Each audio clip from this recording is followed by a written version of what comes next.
On this episode of the Star Trek Universe podcast, we are talking about Star Trek Lower Decks 201, Strange Energies, right after these strange ads that we have no consensual control of.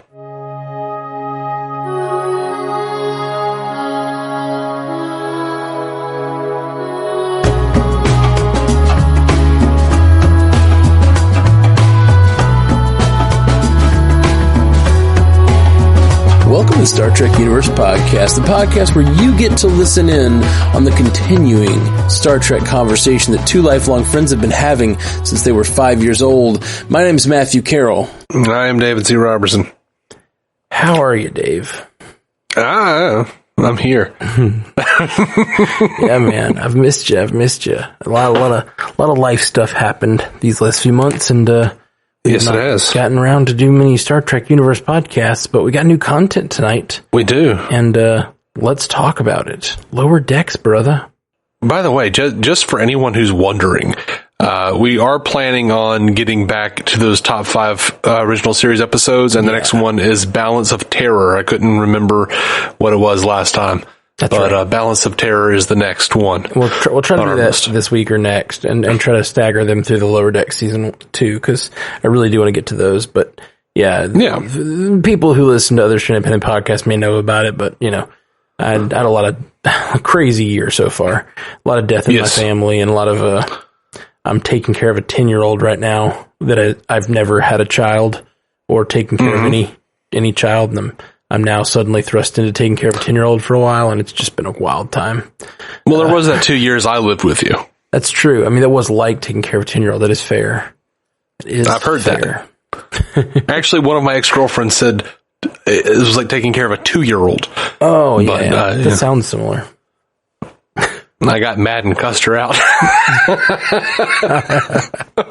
Until you said that, I thought you were joking. I thought that was just all a made-up story, but it's way better that it's not. No, it's not made up. She called me. I overheard her telling her roommate that, and I had just woken. It wasn't a good time to say that shit. It just wasn't. Yeah. That's not great. It's not great. I was, 21. I was but a lad. You're 21. You're looking back, and you were 21. You're like, I mean, now I see it. It's totally fair, but like at the time, it's a real dick move. Oh no, it wasn't fair. It wasn't fair. It's like, no, I don't want to wake up early on a Sunday to go to brunch. Screw off. That's a man's decision. That's not a 2-year-old decision. Anyway, it's both.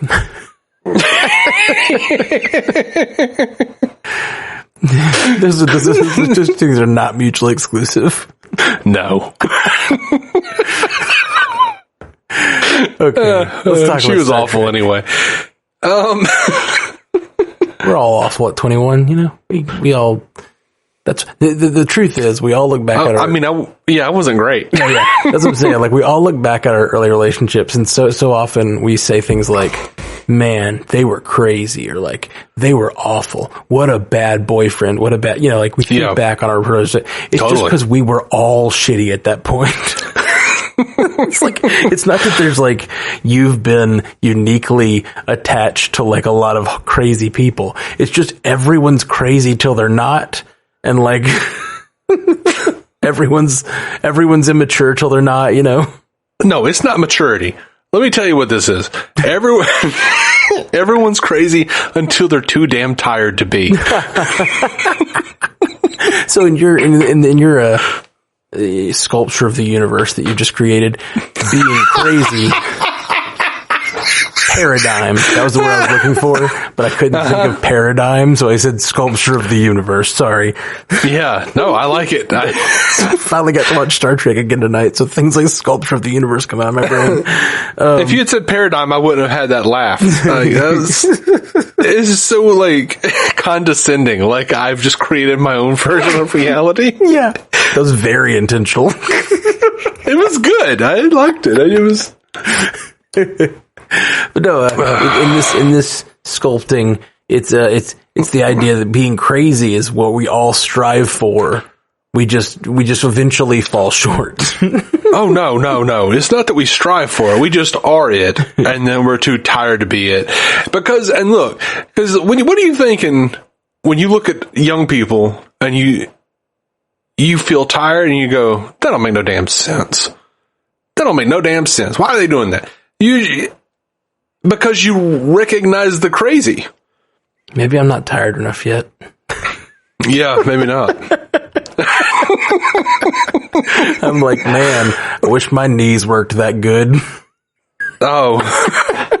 I'm just like, I'd be doing what they were doing. See, for most people, it's tiredness and the truth is, it's more like, if we're really getting real about it, it's like selfishness, right? Like, you're selfish until you're not. Like, you learn to love other people. You learn to devote your life to someone else instead of just like your relationships where you're just like, no, I need what I want. And I don't know how to make this work with another person, till you find that person that you both equally give to each other, right? That's really what we're talking about.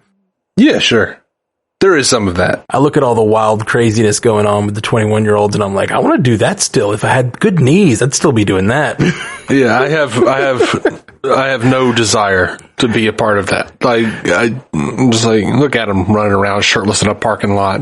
Hooligans! Oh, to be shirtless in a parking lot again. You were shirtless in a parking lot last week. Fair. I actually was. Is that what it was? Yeah, no, I saw it on the news. So many crying children. I don't understand. You had to be there.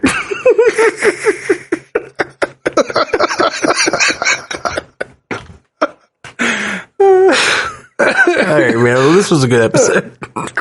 Yeah, man. So talk to you later.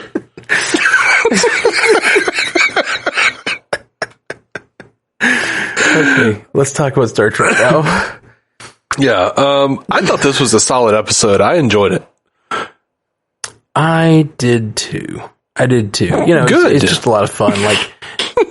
I don't really have a ton to say about it. It's the comedy problem. It's I enjoy it. Yeah. And it just it washes over me.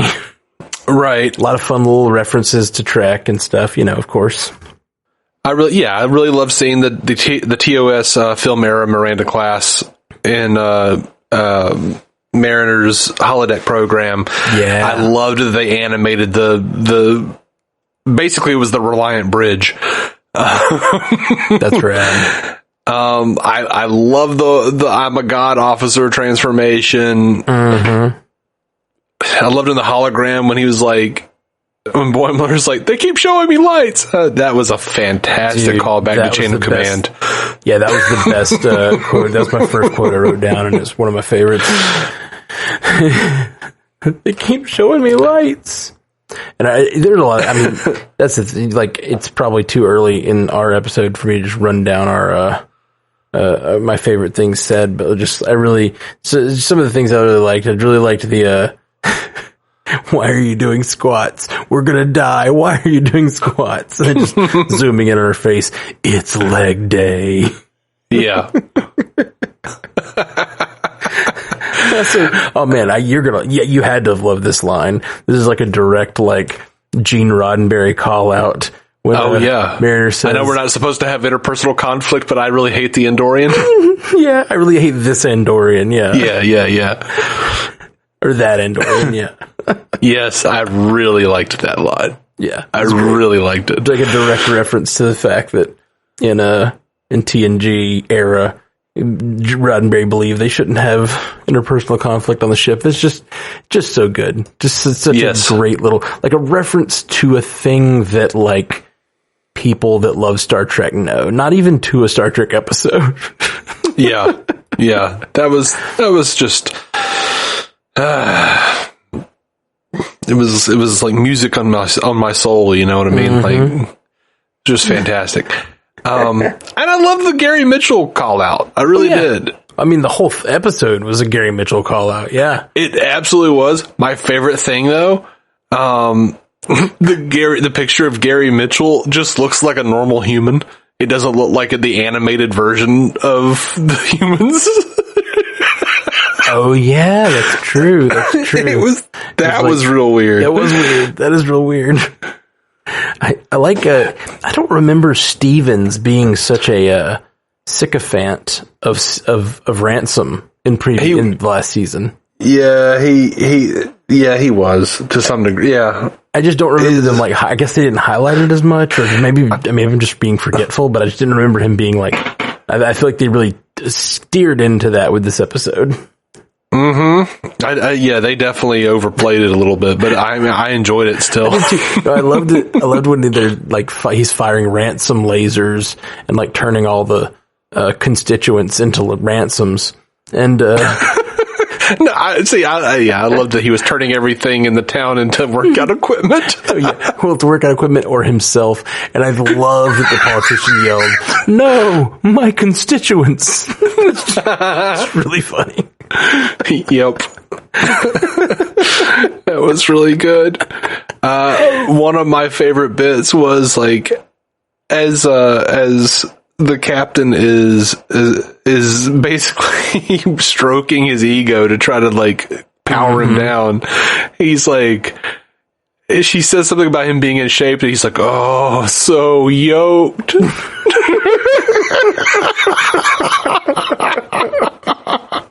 When he's firing all the ransom lasers and getting all the constituents turned into ransoms, I love that Stevens was like, me now, me. Yeah. Oh my God. Such a sad, sorry sack of shit. So, just a great little like storyline. I liked it. I liked all of that. And I loved it.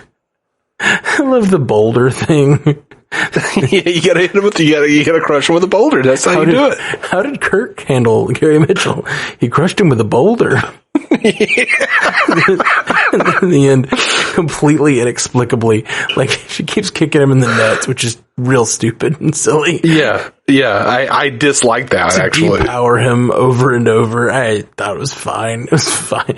It's nothing. It's not any stupider than anything else in this episode. No. It's one of those things where like it was like as soon as I realized what they were doing, it was disappointing. Like, the nut job. Okay, yeah, you kick him in the nuts. Okay, that's the joke. But the fact that the more she did it and the more she enjoyed it, it became funnier as it went.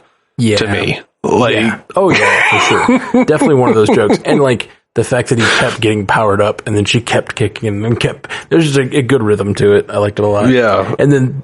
The boulder placed on his chest, and earlier I forget the doctor's name, but earlier the doctor just like said, "I'm gonna go find a boulder," and then he comes back with like a forklift and a boulder. Yep, to place carefully on Ransom. Yep, as if boulders are somehow like. Garlic to vampires is to vampires as boulders is to godlike Starfleet officers. I don't know. Yep. So dumb. I also love the idea of just like, it's strange energy. What do you mean strange energy? That's not science. Well, I mean, it's energy we don't have any context for. We don't know this. I liked he's growing hands, braced for grabbing.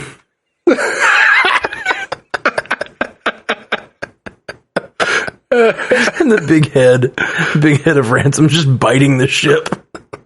Yeah. A hog with a chew toy. Doesn't make any sense. And by the way, like this had some like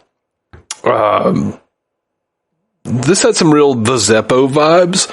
I don't know what that is. That is the episode of Buffy where the whole thing takes place with an apocalypse going on behind Xander, but we're just focusing on Xander. Right. Like, because there's this great Tendi and Rutherford storyline that's going, and as she's like chasing him down to like quote unquote fix his brain, we just like see through the window behind her. Like Ransom head just like gnawing on the nacelles. Yeah, no, and she and Rutherford just ignoring it. Those scenes are pretty great. It was just like, we're just used to this life. Like, and they call it out later in the episode too. Like, He's like, so my brain's not going to liquefy? Not for this reason, but we're in Starfleet, so you never know. Yep. It's real good. And I loved some of the jokes. One of my favorite lines was, I just want to go swimming with girls. Then give me your brain. I feel bad for him because I don't think he got to. No, probably not this episode. But I wanted to know, did he find that girl, I can't remember her name. Did he find her mealy as well as the pairs at the end? Or I think so. I think they just settled on just changing the pairs thing, which that's what they said anyway. I'm assuming that Tindy didn't do anything nefarious to make him not like this girl anymore. Yeah, well, she just said don't date her. I've got to assume she's got feelings for him. That's what they've been hinting at. It seems like. I think she's definitely jealous in that moment. Now, whether that turns out to be like romantic feelings or she's just jealous that her friend is, getting in relationships that don't involve her and she's feeling left out or whatever. But yeah, definitely like, the common thing there would be that if, that she has feelings for him and I feel like we got vibes of that last season too. Yeah, we did. Definitely. Last time on Stranded Panda, on the Twitch channel. We did trivia, and we watched the new episode of What If on Marvel, which was an episode where Captain Carter, right, Agent. What if Agent Carter got the super soldier serum? Sure. And Jeff just was making comments about how attractive she was, being all bulked up. And so then we went on a huge just like a deep dive rabbit hole. Of like cartoon characters that are attractive or like were attractive, and it was just really funny. And like all the people in the chat were weighing in on their different like what cartoon characters like were their sexual awakening, Oh gosh. It was really silly and fun. It's just super funny. Oh man. Speaking of pairs, I did love the line when she's like, did you guys ever resolve your issues? He's like, we compromised. I hate pairs again. They're so mealy and bland. Fuck pairs.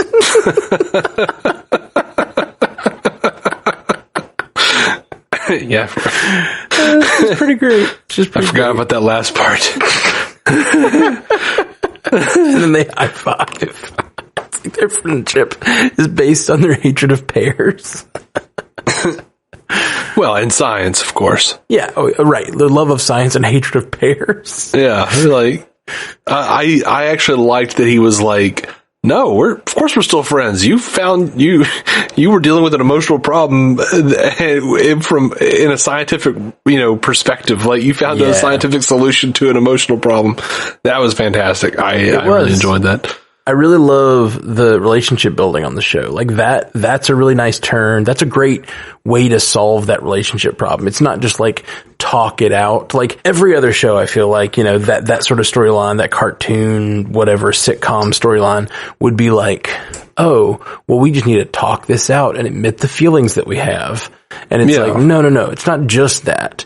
You also like show why they're friends. You know what I mean? Mm-hmm. And that moment really shows why they're friends. And that I loved it. And they did a really good job with the relationship building with Mariner and her mother too. I felt like they did have that scene where she was like, yeah, I don't like it either. Okay, cool. We both hate it.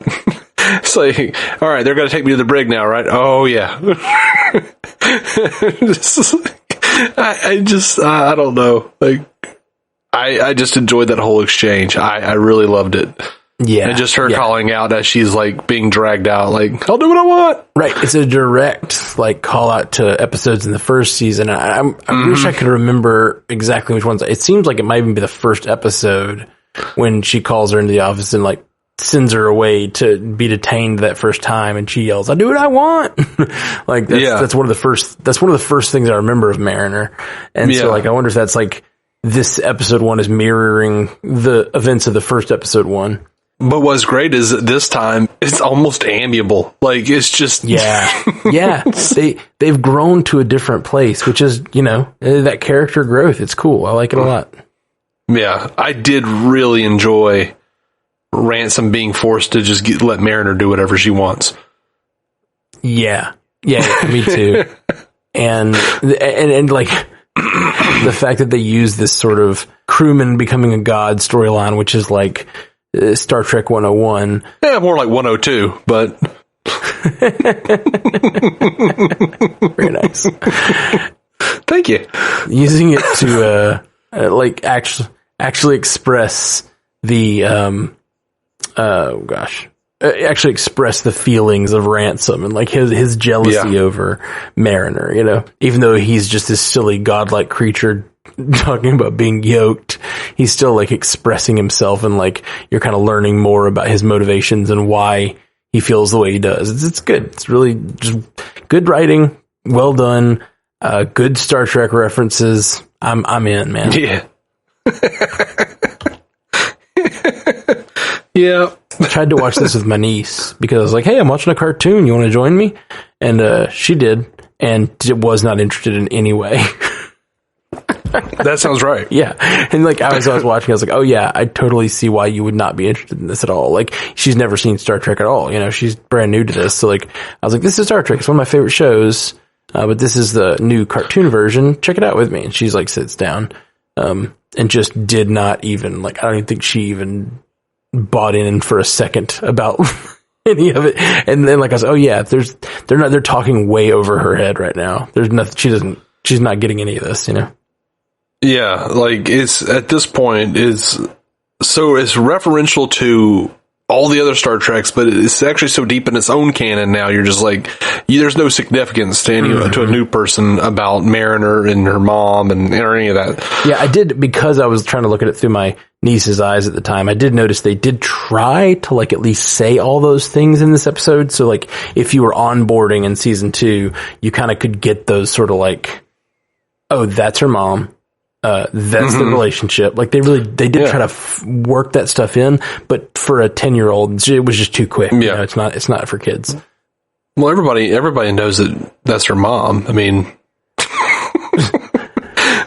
they did an exposition dump and then like called it out. Yeah, for sure. That was a fun touch. Yeah, I agree. Man, I loved it. And I would love to talk more about it, but I think I've got to go to bed. I've got to fly out in the morning. Any other moments of this episode you want to throw out? Any trivia or quotes? No, I said all my quotes. Yeah, no, I mean, it was just a really tight, fantastic, fun little episode. And I did laugh way too hard when he pulled off his own head. I don't know why that got me, but it did. And it felt very much like if Next Generation had made a original series episode. That's what it felt like. Yeah. Oh, we didn't touch on, we did get to see, it was in the trailer, so it's not like it's the first time we see it, but we did get to see Boimler on Titan for a second. Yeah. And basically, this is all the same footage from the trailer. And I mean, I guess you can go back. I really like the comps and licks joke from Riker.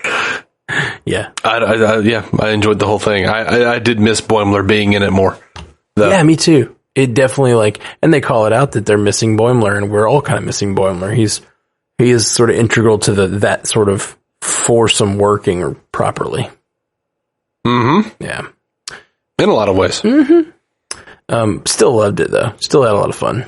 Can't wait for the next episode. And I'm just excited to have more Star Trek, man. It's been, has it been almost a year? I don't think so. Really? Okay. I have no idea. I think it was last summer. No. But, yeah, I don't. Discovery? Yeah, when did Discovery end? I don't know. I mean, maybe it was last fall. Yeah, Discovery season 4. Was it 4 or 3? I think it's about to be 4. By the way, they said they're writing season 5 now. Ooh. So we're getting a lot of shows late because of COVID. Yeah, probably. I wonder if we're going to get a lot of shows that have like a quicker turnaround on their next seasons because they're sort of catching up, you know? Yeah. Discovery ended January 7th. Oh, really? Yeah, and we should be getting it late this year. Oh, yeah, that's season. Right. You know what? It ended the day after my dad passed away. Oh, yeah. And I remember that was one of the last episodes we did. Well, we've done 2 since then, but like that was we really wanted to finish the season, but my dad had just passed away. And sometime that week, I was like, yeah, let's just do it. I needed the distraction anyway. And we did an episode. Yeah. I don't know if we mentioned it on the podcast at that point because it probably didn't feel like talking about it. But, no, I don't know. Yeah. It's crazy, man. Yep. So, but yeah, we'll have more Discovery later on in the year. I think we've got Prodigy at some point this year, or maybe next year. I can't remember where Prodigy comes in. So much Star Trek. Next time we should definitely talk a little bit about this, like Kurtzman, right? Just got they extended his contract for 5 more years to kind of run Star Trek. Right? Yep. Which I don't fully understand what all that means in the behind the scenes stuff. It means they're giving him millions and millions and millions of dollars to make a lot more Star Trek. That's cool. And what was fun is that was on the cusp of like a new wave of people like Midnight's Edge and stuff like coming out and being like, they're firing Kurtzman. We're hearing from our sources. And then it just comes out like, they extended his deal another 5 years. Oh. He's wrong. These guys is wrong. Always. Like, every time they say Discovery, like, there was a point where they were saying that, like, Discovery is canceled and the sets have been torn down and they're about to make season 5. Yeah, it's like nearing the territory of like the longest running series, you know, like it's not there yet. No, I mean, season 5. You got 7 years, seven seasons. Yeah, no, I'm saying, but like 5 is not that far off. Like we're getting into the region of like one of the longest running series. Now, you know, when you consider that like their Discovery seasons are like, 14 or 15 episodes. Sure, but the production values though are so much higher. Yeah, I don't know about the budgets exactly, but I bet the budgets are higher. Oh yeah, and I would say bet I definitely the quality of the production like elements, but also I think the acting quality, the writing quality.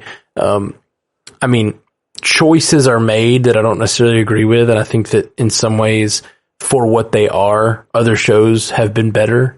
Mm-hmm. But like for the era of television we're in now, there's just no argument that like Discovery is better. Discovery is clearly better suited for the market now, than any of the other shows would have been. Like it's well done serialized television. It's just I feel like Discovery just makes weird decisions. They do. I like it. From a storytelling perspective, they make really weird decisions sometimes. Yeah. Not that I don't enjoy it. I enjoy it. I'm just like... Same. I would have done like 10 other things first, but okay. Yeah. Sometimes it can be unpredictable in bad ways, but it's okay. I still enjoy it. All right. Well, that is all for us, my friends. Thank you for joining us on the Star Trek Universe podcast. We'll be around all these coming weeks. We'll Lower Decks drops. We will. Jolan True. Live long and prosper. Eat cake or whatever the hell we said. No idea. I don't remember what it was. Something about cake. Cake is eternal. Cake is eternal. Thank you for listening to the Star Trek Universe podcast, a Stranded Panda production. If you'd like to hear more from David C. Robertson, check out the DC On Screen podcast or maladjusted.tv for his web videos. If you'd like to hear more from Matthew Carroll, check out the Marvel Cinematic Universe podcast or listen to his music. Just search for Matthew Carroll anywhere you get music.